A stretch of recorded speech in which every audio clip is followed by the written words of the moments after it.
You missed some important news from the LGBTQ plus community this week. To ensure you are current, we are recapping that important news. Here's what you may have missed. Let's queer up business.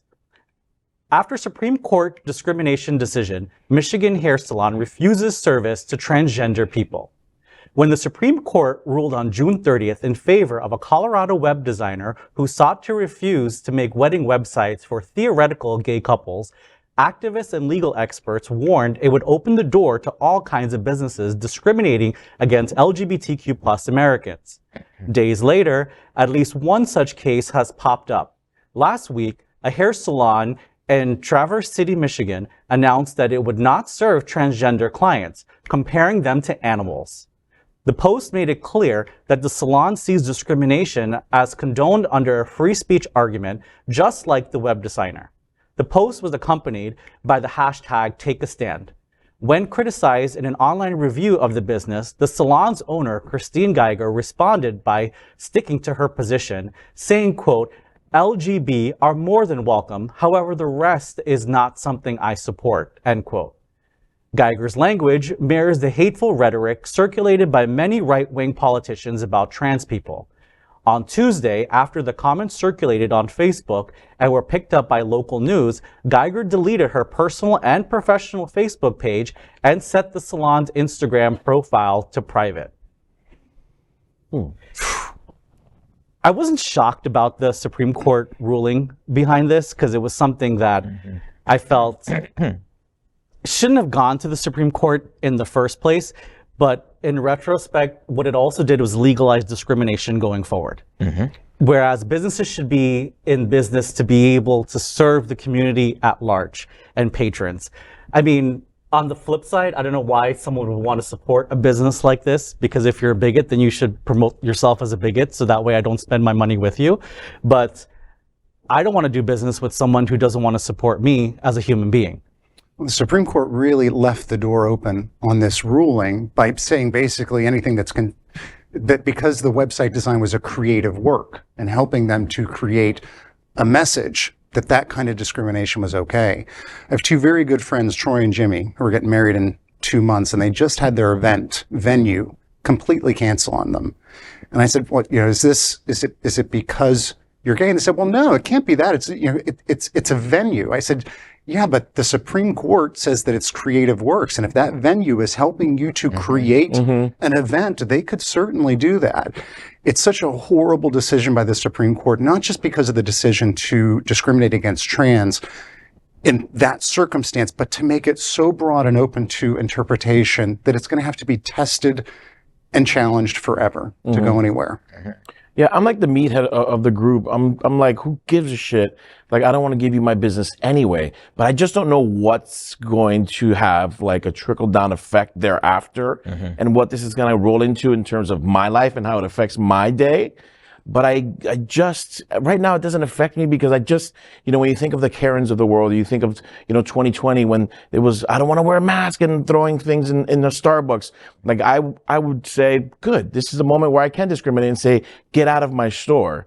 But again, I'm afraid of where this leads to and how this will impact the community at large versus solely within a business. Well, as a person who produces music, I think you should be very concerned about this ruling. Everything that you do is a creative work. Every like, because you're getting married, and now like every time you go to book a florist, a venue, anything, you have to go, are you okay with gay people? We literally have to ask permission to be ourselves before we can go ahead and plan just traditional, normal life events. Now, this happened up in Traverse City, Michigan, which is in the northwest corner of Lower Michigan. And it is, it's always been kind of this bohemian blue dot in a sea of very sparsely populated, but very red part of Michigan. So I used to live in Michigan, a couple hours south, and I always loved going up to Traverse, and I think I still would. I mean, I wouldn't let this shrew ruin it for me. But I was talking with one of my friends who is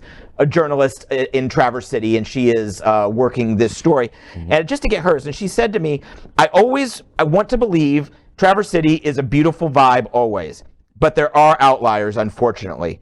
They haven't been able to get a hold of the Salon owner, but she says, quote, "I have only a screenshot of what was said on Facebook from the viewer. I've never seen anything like this before, especially from a business owner in Traverse City. It's just gross." And that really sums up the mood on the ground up there. And it's going to take discrimination, not just out of the legislature, not just down to the street level, storefront by storefront. We now have to go, are we okay to exist? This is wrong on so many multiple levels. And I do hope it gets challenged on each specific occasion. So just in case anybody's thinking this is more of a religious issue, this is one of the statement that was on the page. If a human identifies as anything other than a man/woman, please seek services at a local pet groomer. The Studio 8 Hair Lab in Traverse City, Michigan said in a now deleted Facebook, the Kansas City Star reported. So Kansas City Star reported it.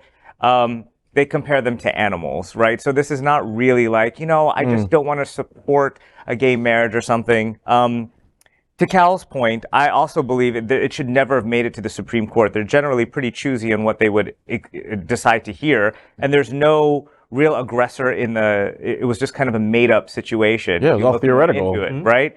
So having said that, I actually agree with the decision. And I agree with the decision because this is the same lines as the cake baker. And how you are also in the artistic field, I am as well. That's what I do for a living. And I do not want to be coerced to be performing at a Trump rally or to be offer services that are going to promote a certain ideology that I'm not into. However, there's a difference, and we should understand what the Supreme Court ruling is. It is not discriminating against gay people. It is about a cause. For instance, even in the cake baker situation, which was never ruled on because of a technicality, but even in his situation, he's like, anybody can come into my store and purchase anything out of my store. It doesn't matter if they're gay or not. And the Supreme Court ruling is saying that anything that's just being sold to the everyday person, you can purchase. It's only when it comes to creative services that are against your personal religion. So for instance, if you were a cake baker and you didn't want to say happy abortion, or you didn't want to say happy something like that, then it's your right to do it. And I don't want to be coerced and sued because I don't want to perform at a white nationalist organization. So. Well, yeah, but that's why I feel like it's not that much of a change for me right now. Like, I only work with venues that support the LGBTQ plus community. If I'm going to perform at a street festival, you're not allowed to throw anything at me. And we're not at that level yet where the discrimination or the hate crime will surpass kind of these creative scenarios within a cake shop, right? Mm-hmm. If it is okay to cause a hate crime or to perform a hate crime because of this, that's where I'm starting to get a little like weary on all these kind of dumb theoretical situations, because I don't want to buy a cake from you if this is something you're not into or you don't believe. But I also don't want you for it to be okay for you to throw a rock at me when I'm performing at a street festival. Does that make sense? The word in your sentence, the key word is yet. Yeah, right. If you think that that hate crime laws are going to stand up after this, you are sorely mistaking at best, and a fool most likely, to be quite honest. Well, thanks for that, man. Yeah, you're welcome. I'm here for you. You did call yourself the meathead. I am the meathead. But no, we can't just for the same reasons. It sounds like you should be okay to be able to refuse service to someone, but you can't. And I'll fill in for Al right now. Sorry, Cal. But imagine if it was 60 years ago and you went up to a lunch counter and you couldn't get a BLT because the owner doesn't want to have black people in the restaurant. It's the exact same thing. Like, I could not. It is absolutely the exact same thing. But I couldn't go into a barber shop. Like, let's say it was my wedding day. Yeah. And I wanted to go in and get a professional shave done, just because I want it to look really good and tight. And they could say no. And that's absolutely wrong. It is, unfortunately, very American, because we are based on and founded on discrimination. And we've got millions, tens of millions, probably over 100 million people fighting to keep discrimination. And this story is exactly part of that narrative. Keep watching the only television news in the world from our LGBTQ plus community, and stay informed on everything that is important for and about our diverse LGBTQ plus community.